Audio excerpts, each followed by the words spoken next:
यीशु की परीक्षा। तब आत्मा यीशु को जंगल में ले गया ताकि इब्लीस से उसकी परीक्षा हो। वह 40 दिन और 40 रात निराहार रहा। तब उसे भूख लगी। तब परखने वाले ने पास आकर उससे कहा, यदि तू परमेश्वर का पुत्र है तो कह दे कि ये पत्थर रोटी बन जाएं। यीशु ने उत्तर दिया, लिखा है, मनुष्य केवल रोटी ही से नहीं परंतु हर एक वचन से जो परमेश्वर के मुख से निकलता है जीवित रहेगा।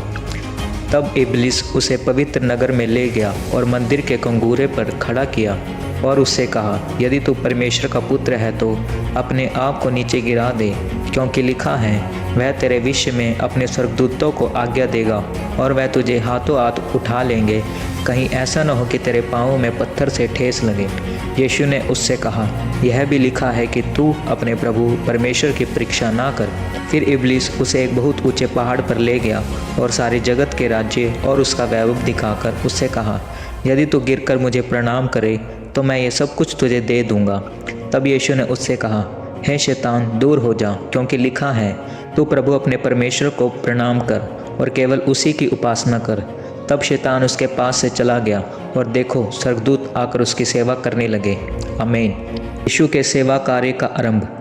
जब उसने यह सुना कि यूहन्ना बंदी बना लिया गया है तो वह गलील को चला गया और वह नासरत को छोड़कर कफरनहूम में जो झील के किनारे जबूलून और नप्ताली के देश में है जाकर रहने लगा, ताकि जो यशायाह भविष्यवक्ताओं के द्वारा कहा गया था वह पूरा हो। जबूलून और नप्ताली के देश झील के मार्ग से यरदन के पार अन्य जातियों का गलील। जो लोग अंधकार में बैठे थे उन्होंने बड़ी ज्योति देखी, और जो मृत्यु के देश और छाया में बैठे थे उन पर ज्योति चमकी। उस समय यीशु ने प्रचार करना और यह कहना आरंभ किया, मन फिराओ, क्योंकि स्वर्ग का राज्य निकट आया है। आमीन। प्रथम चेले को बुलाया जाना। गलील की झील के किनारे फिरते हुए उसने दो भाइयों अर्थात शमौन को जो पतरस कहलाता है और उसके भाई अनद्रियास को झील में जाल डालते देखा, क्योंकि वे मछुए थे।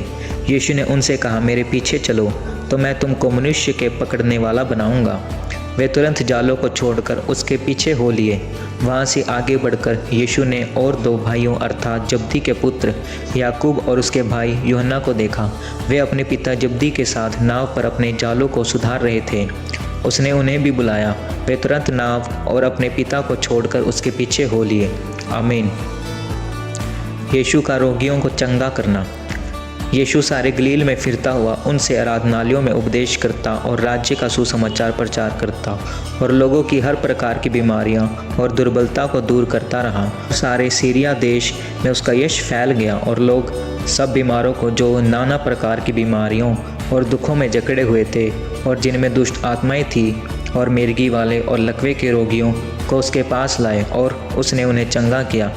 गलील और दिकापुलिस, यरूशलेम, यहूदिया और यरदन नदी के पार से भीड़ की भीड़ उसके पीछे हो ली।